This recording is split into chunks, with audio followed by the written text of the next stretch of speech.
this is my personal opinion, NUMSA has not yet clarified in its own mind the relationship between its struggle to be readmitted to COSATU and the process of the United Front.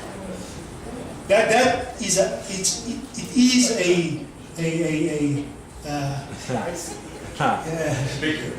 yes, it's a question that remains unanswered at the moment. And you're correct, you know what I mean, that if that relationship or that process is not clarified, it can have implications for the United Front if NUMSA is not finding the right approach in terms of its struggle and dealing with the crisis within COSATU and building a new movement outside of COSATU, outside of the Congress milieu in terms of the issues around it. And yeah, let me leave it at that. Then I think the issue of why the United Front, I think if one looks back over the past 15 years, there have been hundreds, if not thousands, of community organizations, community struggles, different social movements, challenging all the different aspects of neoliberalism. And these struggles have taken place in isolation, separately from one another. And I think many organizations have realized that there is a need to form some kind of united national movement that will have much more greater mass power, greater capacity to push back all the kinds of problems that they are experiencing at the moment. So that's the main kind of reason for why the United Front. It is to build a kind of new mass movement within our country that can set up a new political agenda, a new political kind of program for change within our country. Now, what that political program is, what its ideological makeup is going to be, and what are the alternatives, I mean, those are questions that are up for debate and contestation within the United Front. And as you can see, there are a whole range of organizations with different traditions, different perspectives, different ideologies. And clearly, it is going to be a major challenge to find common agreements, common platforms, and common values to take forward that particular mass movement. The use of working class and poor is just a popular reference to capture the range of organizations and forces that are currently occupying the struggles. Working class, because sometimes people would say that the working class is only confined to the employed. So that's why I'm using working class in combination with the issue of the poor to demonstrate that there's a broader kind of social agency out there that is attempting to bring about change. Thank you. Thanks. I really thought by choosing this topic, no one would ask me any political questions. Yeah, but anyway, I mean, so I've been asked two questions. First, on relation to COSATU's position with regards to the UDF. I mean, it's obvious in the media statements released by the leadership of COSATU that they view the UDF in very negative terms. They think that the UDF seeks to challenge the hegemony of the tripartite alliance and the ANC in particular. But one thing I want to say as a political scientist now, it is the leadership of COSATU that has that view on the UDF. We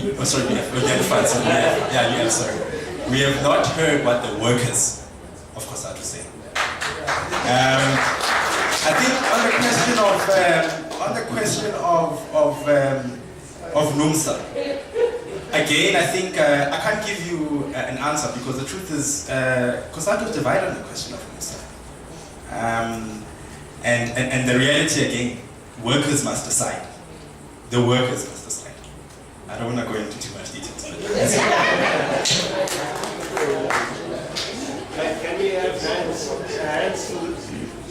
Hands for the second round, Gavin. Will people please keep it very brief, because we don't have a lot of time and we've got to give the panel the last word on it as well. So very much a summarized version of your thoughts. Gavin. In summary, a comment on Keketso and a question to Jeff. Comment on Keketso is, I'm really glad you're on your panel, and the issues this is raising are absolutely critical that we're talking about them now, even if they were discussed in the past. And particularly the language question. And I think what you had to say about language in relation to the movements is absolutely right, but that must extend to every public institution, and particularly the university. And it's extraordinary that still the dominant lingua franca within Wits University is English. And why isn't it the case that it's not compulsory for every single staff member who is working here to be able to speak one or more African languages, and to have the resourcing and the support in order to be able to do that? There was a great language policy in 2003, it's been forgotten, it looks like it's being revived, but the real test of it will be whether staff are speaking languages over the next few years. And that really would be the beginning of meaningful transformation in the university. The question to Jeff is, where does this leave the whole project of transformative constitutionalism? Because you're giving an impression that actually the public interest law sector, at least politically, has really become quite hollowed out over the past few years, and its ability to work within movements and to build movements as part of its legal practice seems to have been depleted. And if that is the case, should we even be looking to the public interest law sector really for the sort of transformation which could have been envisaged in the past? Right, Sabi, you can come back with a very short time and no phone calls, please. The question is to Jeff Butlander. There is an interesting event that happened in the early 2000s with TAC, and that model of using the constitutional right and taking up public policy in HIV and AIDS and actually winning that battle. It had two strengths, definitely. One was the public, the mass support, not only nationally but internationally, and also the court decision as well. My question is, in the future, I mean, that was very issue-based. You know, can you use that model to change? There's a lot of things that's going on in South Africa. We're not giving enough voice to the adversarial voices that's coming out. And in the early 90s, a lot of them challenged the state and the ANC, but very little was made of it. The TAC won because they also had the support of people like Nelson Mandela. So, I mean, I don't know the answer, and I'd like to hear your view as how we move forward with such a dynamic democracy as South Africa. You know, how do we use all the factors? Thanks. Thanks, Sabi. There's two hands across, one on this side. Yeah, that one over there. Yeah, sure. Yeah, I just want to speak on the question of whiteness and blackness, because I think it is quite an important issue to talk about, and not to become, it is an uncomfortable thing, but then not to become defensive. It's quite important for us to interrogate it and to become more reflexive around the question. I find it a bit strange that John should refer to that speaker's presentation as part of unreason. And maybe it's one aspect that she decided to use in terms of challenging the whole sphere of whiteness versus blackness. And I think maybe it's because, and that is why I think that if one looks at the phenomenological and critical tradition, it allows one to become more reflexive in one's approach. I feel that the Marxist tradition tends to sometimes make one become very dogmatic, and then begin to just see things within boxes. And I was excited when I looked at the program last night, because I wasn't here during the day, to see that Professor Eddie Webster spoke about SAT And I thought, how interesting, and it's a pity I wasn't here. Okay, this is that, yes, and hand on that, yeah, sure. And then I just want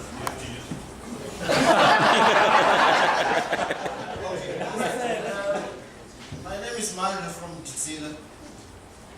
I want to question the idea that you can have a just transition outside of a social transition. And without a social agent that leads that struggle towards socialism. Is it possible to have these two things taking place separately, one outside of the other? I think we will need to interrogate that. And is there any of the present agents that are part of the class struggle capable of taking that transition that we are speaking about? Or it is something that can only be dreamt of to happen if it is led by a class that have an interest in that transition? Thanks. I've got two more questions, and that's going to be it, I'm afraid. The one is in Boiseni, freedom fighters, as I said, everywhere. And, but Comrade Boiseni, keep it short. I'm going to behave a bit like the Speaker of the House. Okay. Then I'll take you to court. I'll hire you. And you'll be treated. Two things, really. One is Comrade John, I don't want to use this platform to engage with the process of the United Front. I hope you can respond without, taking me in my political head. But because it is a question about the model that you are thinking of, UDF. But there was a time in the country, in the process you yourself led of the anti-privatization forum, which was also a platform of bringing struggles. Isn't this model not working to dismantle ANC hegemony, which is at the heart of the frustration of a project that is about socialism? That without, of course, undermining the importance of democracy and openness, but the anti-privatization forum is another example in recent history in post-apartheid of a model of but it was unable to challenge, to undo ANC hegemony. Unless you don't agree that the ANC hegemony is at the center of the problems of mobilizing on the ground for an alternative, openly socialist project. The last one, Professor Chaperson, is that, civil society to mean non-political parties is not good, because COSATU openly even campaigns on door-to-doors for the ANC. It says workers vote for the ANC. So you have legitimized the ANC, us who are not given an opportunity to speak. So for as long as COSATU speaks, you have suppressed other voices. So the idea that you have not, some neutral board is not true. Thank you. Comrade Fighter, I have to admit that you defeated me on that point. And next time we'll either include you or exclude COSATU. The next one is over here, Tim from Seri. And then we're going to have a final from Melanie over here. I have to say I'm going to get Seri in trouble. I work at Section 27.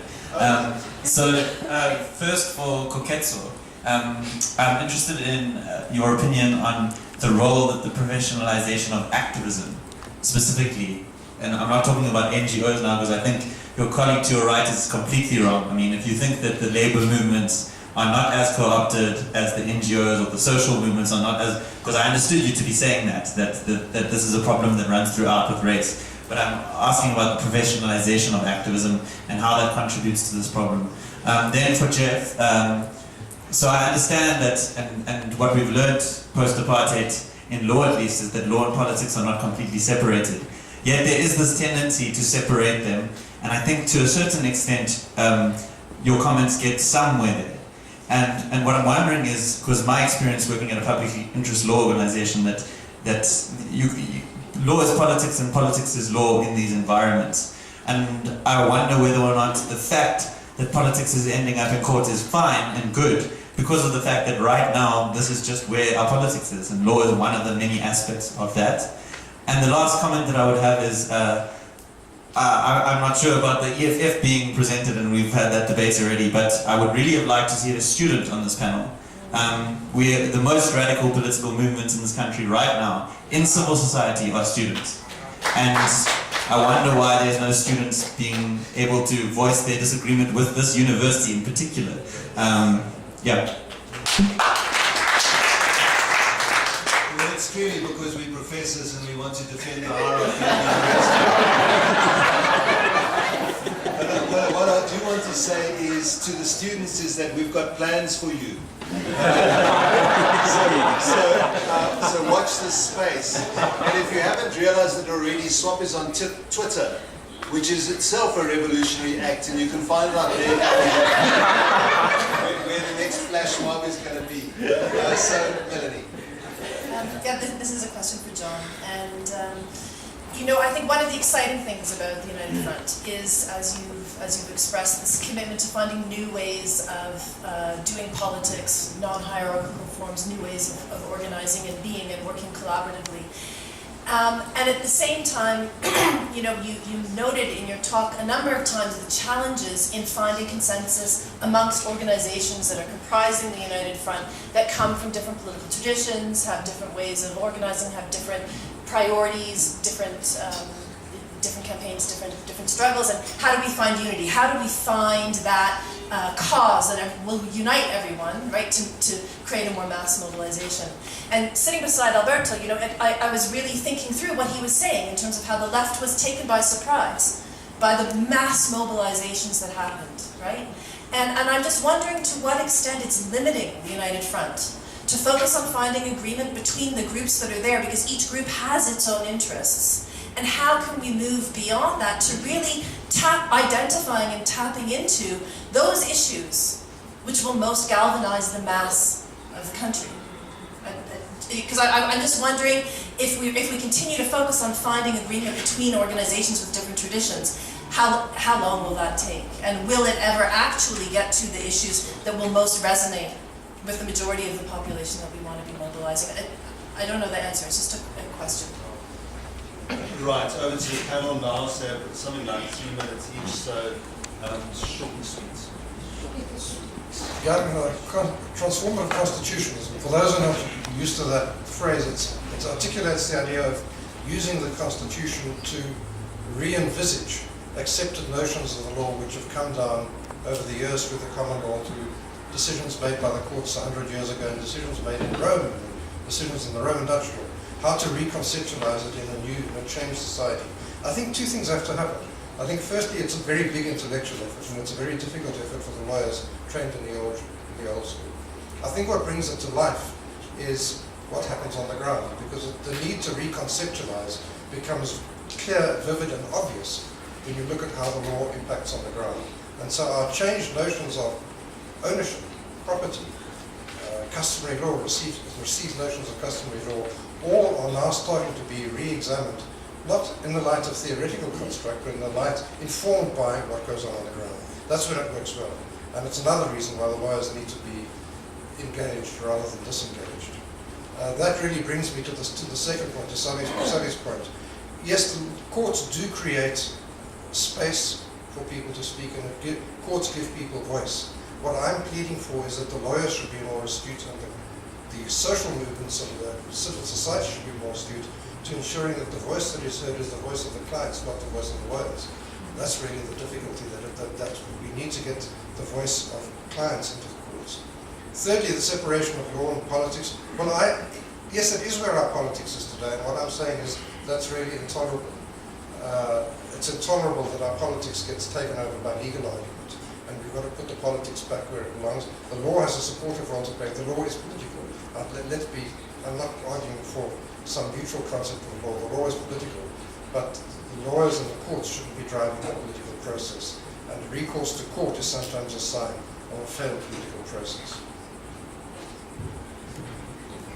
So I want to start by addressing Brother John about why is the issue of race a problem. So politics, left politics, if you say you subscribe to left politics, you're against social inequality, right? Yesterday Carl gave a presentation that whites will earn more than blacks in this country, you know? I am concerned that the United Front does not think this is an issue. I am deeply, deeply concerned. Because social justice is not only out there in labor movements, in social movements. Social justice is our daily interactions, the salaries, the differences between our salaries, the differences between where we live, you know? We live all together, all of us, we live within an ecosystem. When some have in excess, it's at the expense of others, basically. So I just would be deeply, deeply concerned if race is not an issue within a white supremacist country. Okay, and then moving on to Tim. I found Tim's raising the students to be very interesting because the Rhodes Must Fall movement was for me very refreshing in the sense that it was one of the first political sort of pushes that I've seen in a long time that was not a replication of the tradition of Congress politics outside of the Congress. So it was very, very refreshing. So I fully agree with him, Carl. Around the professionalization of activism, that has caused a lot of schisms in a variety of ways. What you are seeing is there is a certain exploitation that is being created as people are fighting for resources. You know, when certain formations are formed, people join them. Why? You want a job, you know, at the end of the day. So it is creating tensions. And an analogy, which might be a very bad analogy to give, was, so where I come from in the Northwest Province, there was a community in which RDB houses were built. 2 different construction companies were used. So the ones on this side of the road, they were built properly, you know, just proper structures. The ones on the opposite side, the construction company did a shoddy job. But what that led to was a dispute within the community that you guys were being favored by those ones. And for me, that is what we must be careful of with this professionalization, that you are not breaking up, causing divisions within activists working towards a particular cause. Yeah. Responding to the issue of the role of whites, I was dealing with their role in relation to assisting in bringing about or building a revolutionary historical agency to bring about change. That's the issue I was raising, not the issue of whether we are still facing racial forms of power, racial forms of privilege. In fact, obviously, in the workplaces, that's one of the key problems that we are confronted with in terms of management, in terms of capital. But in terms of dealing with that, in terms of building the union to deal with that issue at the workplace, the role of whites, you know what I'm saying, doesn't feature in that, in building the union to challenge that particular issue of race and privilege within the workplace. That's the issue I was entering the thing. That's why I mentioned New Sense, the Democrats, the Congress of Democrats, and the issue of the role of whites in building the trade union movement. I was more concentrating on the question of facilitating and developing the working class in each organization and each particular formation. No, I'm quite clear about the racial divides within our country, the white monopoly capital and all of that. It just, when I posed the question, because I say, when we were discussing it in the 1980s and 70s, was whether whites should be in the leadership positions within the trade union movement, within the organization. That's how it became an issue in terms of the role of whites. And that's why you had a debate between the people who were calling for non-racialism and the people that were articulating for African leadership in terms of it. So that was the issue. And that's why I was asking where the sources of this particular question is located. You know what I mean? Because, as I say, in the union movement, that's not the issue. Yeah. when we discuss the role of whites in the union, for example, or in the leadership position, another question at the moment, because there are no whites there. There are no whites in the trade union movement, you know what I mean? You know, there are no whites in the trade union, very few of them. They're up in the head offices, but not at the cutting edge of the struggles as compared with the, you know what I mean? So that's why I'm saying maybe it's an issue because they are located within NGOs, and NGOs sometimes relate to social movements, and then it becomes an issue, you know, in terms of the issues around it. So I'm coming from that point of view, not the structural and racial sort of dynamics within our society. I think the issue of the particular model that Comrade Museni is raising. Now, I come from a tradition that articulated and propagated the idea of a political party as the model for the working class to find its particular fundamental expressions as a class, as Marx called, from a class for itself, from a class in itself to a class for itself. And therefore that process can only be consummated in the form of a political organization, a political party, to put it that way in terms of the thing around it. And the organizational form, the model must be based on a political party. Now, for me, what's important is to find an organizational form that allows for the self-initiative, self-organization of the masses. And that organizational form must allow for those kind of processes and expression and determination of that particular agency that is there. Now for me, there is no fixed political or organizational model. That model, or the appropriate model, can only be found in the process of looking at what exists within the working class and its particular alignment of forces and formations and all of that. Now, a political party, for example, at this stage would individualize the working class in terms of its perspectives, its orientation. Because at the moment you have the working class expressing itself through organizations, through mass formations. That's how it's expressing itself in terms of various issues. Now, we need to bring that together in the process that allow for that collective and mass expression. Now, if you have a political model that individualizes them, where they join as individuals in the political party, you lose already that particular aspect.